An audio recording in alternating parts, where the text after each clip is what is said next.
Hey, how's it going, everyone? It's Ike Amadi, and I'm live from Moscow, Russia. Basically, I just listened to a word from Joel Osteen, and he was like, the title of the sermon is "Do Not Settle." I think the sermon is very clear. Let us not settle. Do not settle. And he says, Michael, Noji, leave the lights, leave there, Michael, leave it. Good boy.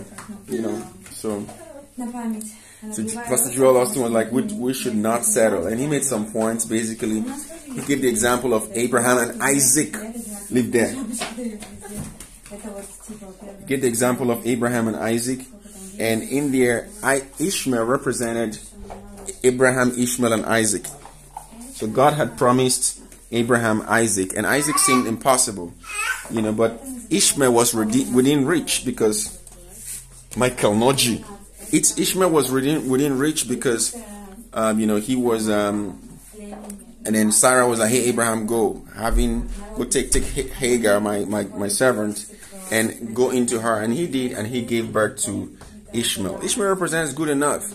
Where you are might be good enough, but is that God's best for you? He says 10 years from now, if you refuse to settle, do you imagine where you will be? If your dream is to be a pilot, will you stop at just being a flight attendant?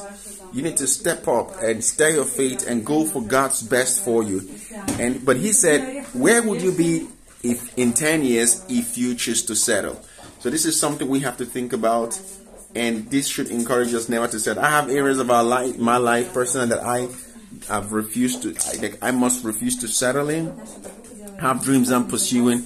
Yes, where you are might be good, but that may not be God's best for you. So I want to challenge you, look into your life and think and say, okay, where have I settled? And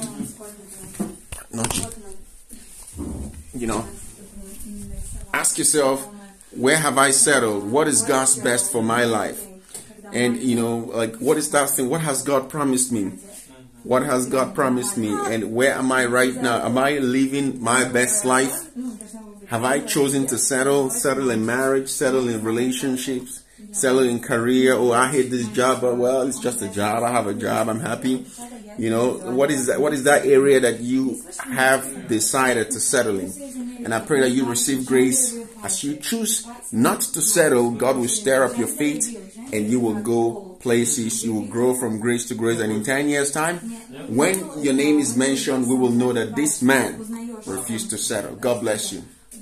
God bless you.